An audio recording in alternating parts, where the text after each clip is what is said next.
The CEO of Dane County's Boys and Girls Club is part of a movement right now to help raise money for those businesses damaged on State Street. Michael Johnson joining us live via Zoom this morning to talk about that effort and what needs to be done moving forward to heal our city. Michael, good morning.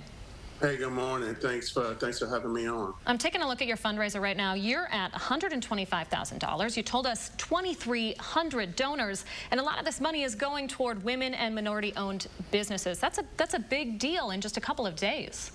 Yeah, we wanted to make sure after we saw, what was happening, downtown. A lot of those downtown businesses support, the work that we do in this community. So we immediately launched a GoFundMe page and worked with Dane, a Facebook group called Dane County Neighbors Helping Neighbors. And within, I think, 12 hours, we raised over $100,000. Now we're at $135,000 with 2,300 people contributing. And given what happened last night, I'm hoping we can raise $200,000 to help rebuild and support those businesses, downtown.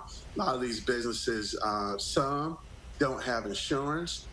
Some, 70% are people who, live in our community, right here in Dane County. Some of those businesses have high deductibles at as high as $25,000. And we just wanted to be able to provide some relief and some support to them as we go through these challenging times.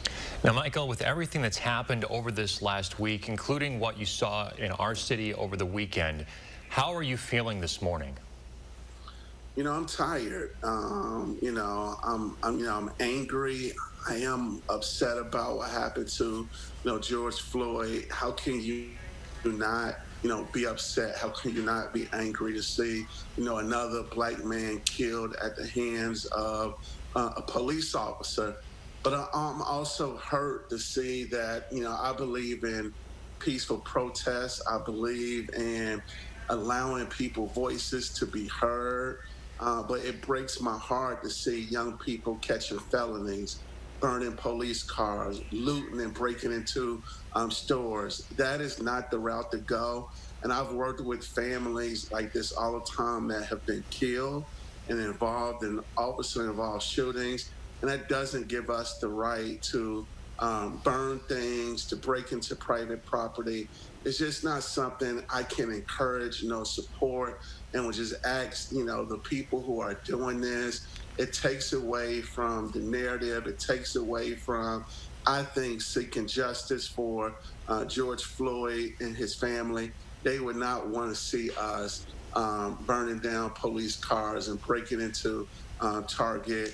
And I personally just can't support that, but I also understand why people are fed up. People are fed up of being, over police. People are fed up from paying, you think of all the payday loans that's in neighborhoods. People are fed up of all the injustices that take place, all over this country. So there's a lot of built up anger and energy that's in our community. And I just want to ask people to continue to protest peacefully, but just be careful. It is not worth I think a young person was charged yesterday with a felony. It is not worth you damaging your reputation, damaging your future, and you could particularly hurt somebody. You go and burn down, a building or somebody's property, and somebody is in there, and you end up being incarcerated for the rest of your life. So it's just not worth it, and we got to be careful. Really briefly, Michael, what do we need to do as a city to move forward at this point?